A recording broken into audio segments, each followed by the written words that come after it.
What is going on, guys? Welcome back to the channel. So today we're going to pick up where we left off in the last video. We're going to continue working on this 12 HT engine.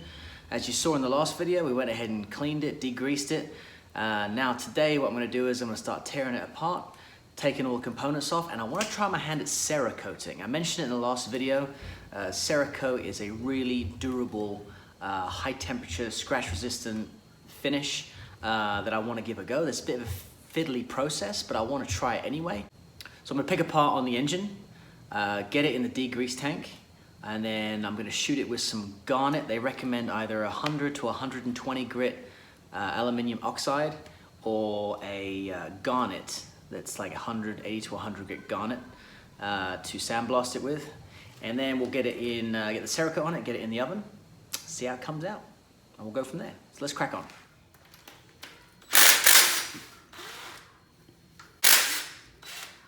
All right, just pulled off this engine hoist mount.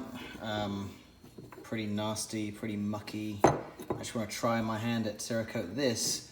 Probably go with this silver.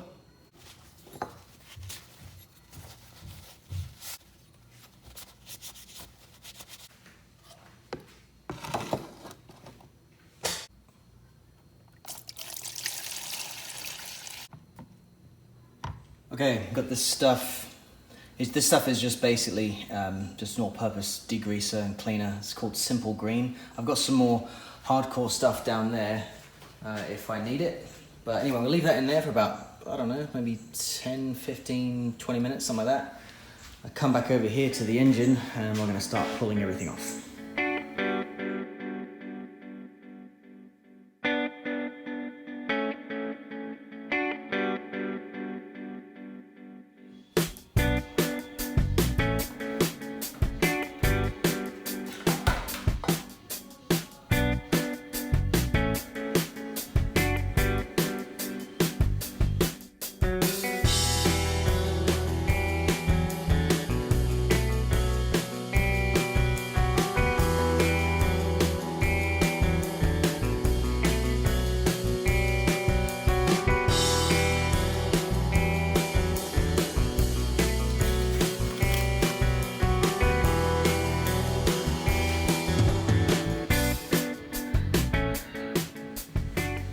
Alright, as you can see, you've got the crossover pipes off and the heat shields off.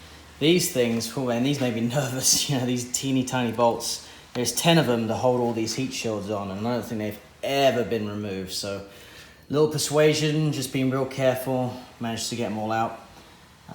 So that's good, because I really didn't fancy drilling and tapping out of that manifold. So, that's cool. This seems to be doing pretty good. It's been about 10, maybe 15 minutes. Let's take a look. Oh yeah, nice and clean. So what we'll do is we'll leave that in there probably for a little bit longer, and then I'm gonna go ahead and put in acetone, because that's the first step they call for. And then once that's in acetone, we'll hit it in the sandblasting cabinet. So what I did here was I just put all the bolts back in, just so I don't lose any of them, and I know where they go for now. Before they go back in, I'll probably sandblast these and put some thread anti-seize compound on them so it doesn't do that again. But much easier to do it there than if it were in the actual truck. I only really just started tearing this thing apart, and I'm already getting a table full of bits and pieces here, so it's really trying to be as organized as possible. I've never taken one of these apart before. I've never even worked on one of these before, so this is a new experience, but I'm excited to learn about it, and we'll just keep cracking on. I guess so now I'll work on getting the turbo off and all the piping and the manifold.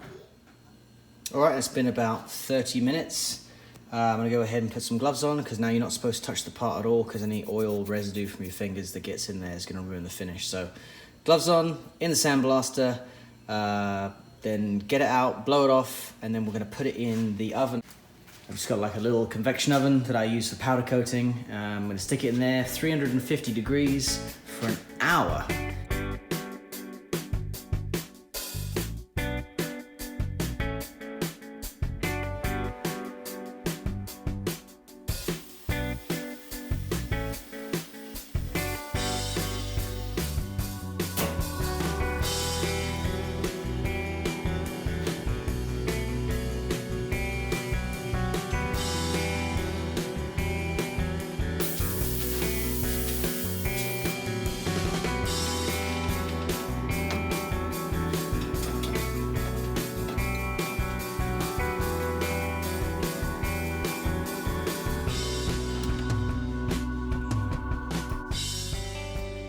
Okay, it's been an hour and the part looks good. It does say on the instructions that if you see any kind of oil residue or anything coming out of the part, then it just means that there was something embedded in the metal and you have to take it back out, put it back through the acetone, put it back through the sandblaster, because you don't want any residue. But it looks like everything's in pretty good shape. So, pretty happy with that. So we'll get that out of there. It's still cooling down, and once we get it out, I'm gonna bring it over here. I've got my, so of course got my Cerakote. I had this from a long time ago. It's like a pipette, some kind of measuring device. This is the catalyst, so this is almost like, I suppose, the hardener, if you will. So what I want to do is I want to mix a certain ratio of that to a certain ratio of that. It's all in the manual, so I'll figure that out in a minute. I'm using just a cheap Harbor Freight gun, guys. This is nothing special. This thing was literally like $14. So, you know, for 14 bucks, I mean, you can't really go wrong. It's gonna be perfect for this. I've got a water separator on the end of it, and I have a water separator on my air compressor. So once that's out, and I've got it mixed up, and bring it over here, I'm gonna put it on the horses here and spray it up. And I guess we'll put it back in the oven, cure it, and that should be it. I should do it.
Cool.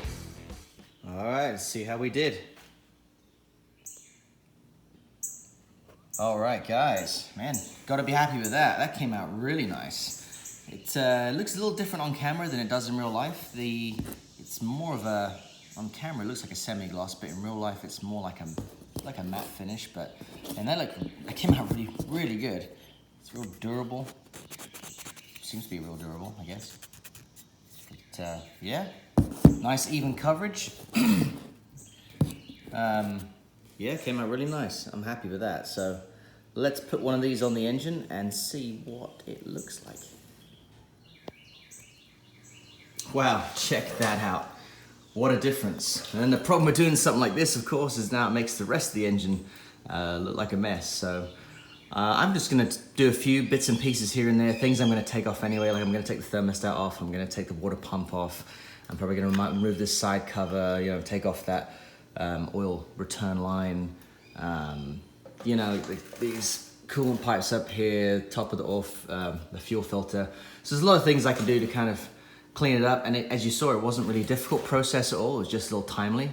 I would like to remove that exhaust manifold, which makes me a little nervous, to be honest, because of all those rusted bolts in there. But I'll just have to be real careful and take my time and make sure not to snap anything off, because that would absolutely suck. So, but yeah, that came out really good. So as you can see, not difficult at all. Just like I said, a lengthy process. So I guess I'll start tearing the rest of the engine off today, and just start methodically making my way through it.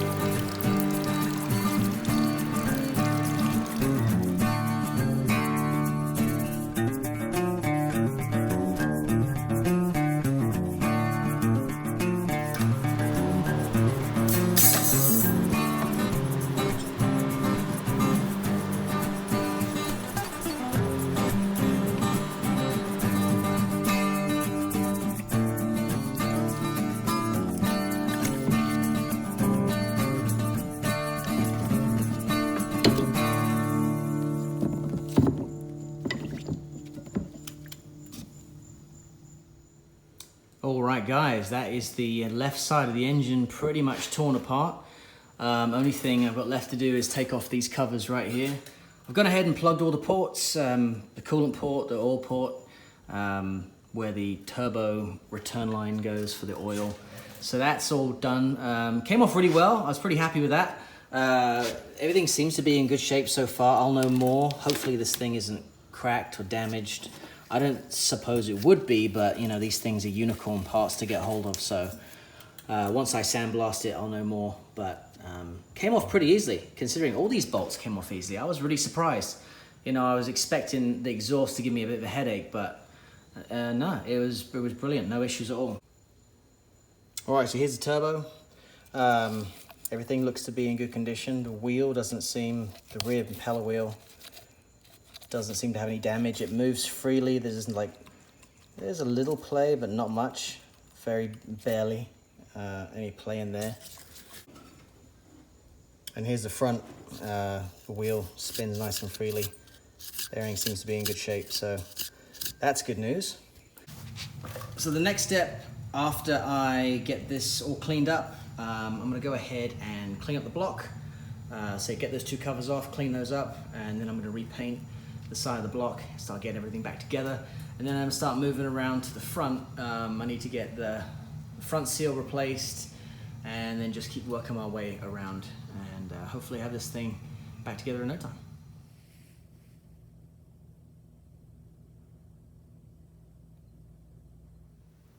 All right, there we have it. A few days worth of scrubbing and cleaning and baking and outgassing and then spraying the product on. And I think you'll agree, the results really speak for themselves. It came out really, really well. I'm hoping that this coating, as durable as they claim it to be, will just last longer than the engine itself. That's the idea behind doing this. So what I went with here is I went with this is a Cobra Black, and then this is called the Satin Mag in silver. This is a burnt bronze, and then the reason I went with another color, which wasn't the original plan, but this color here is called titanium red, and they actually use this color specifically for piston coating, and it's good up to 1800 degrees. So anything to do with the turbo, anything to do with the exhaust system, I went ahead and just coated it in this one. So but it came out really well. Here's a visual reference. Here's the colors I was using. So there you go. There's the Cobra, the titanium, the satin, and the burnt bronze. Now you see these are H series and these are V series. So the H series comes with a catalyst. The V series do not, and that's because the V series is actually a higher temperature. So the satin black on the heat shields, and of course the titanium piston coat, titanium red, went on the exhaust stuff. So that would hopefully stop that from coming off. Would I do it again? Yeah, I suppose so. I mean, it's really over the top. You could have powder coated a lot of this, but like I said, I wanted to try the stuff. I've never used it before, and kind of give a good review to you guys and see if it was something you would want to do. The cleaning process is the biggest part, and then of course with some of this stuff, especially the exhaust stuff, you have to get the oven up to 500 degrees. So, you can cure the, I think it's, the H series stuff, you can cure that in about 300 degrees, which something like a little powder coating oven like I have is perfect. But if you want to get these ones, and of course any of the V series stuff, you really need to get the oven up to 500 degrees, and it has to sit there for an hour and bake on. So I'm hoping, I got it close. I got it to like 460, 470. I hope that's enough. If not, I'm hoping that just a few heat cycles from the engine will finish any kind of cure, if that's even necessary. I don't know, I guess we'll find out. But overall, pretty happy with it. I will be powder coating some things. Like I've got some pulleys that need doing, do what I need to Cerakote those? No, I'll just probably powder coat them, but use what I have. That's another thing I wanted to mention. Stuff is not cheap.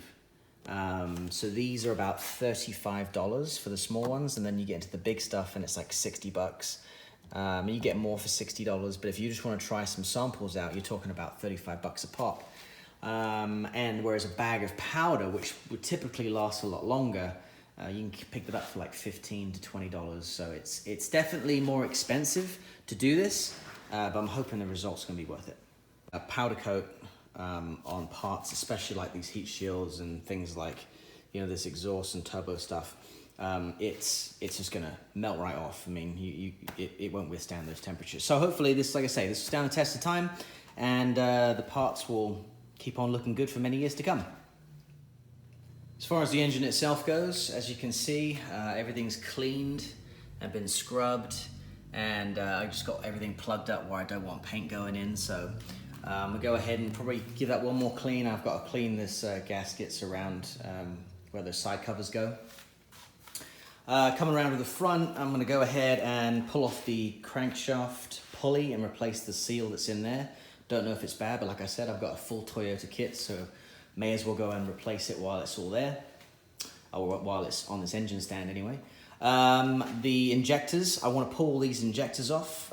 Kevin has got a little machine there that we use on his 3B, which can help do a pop test and kind of see what state these injectors are in.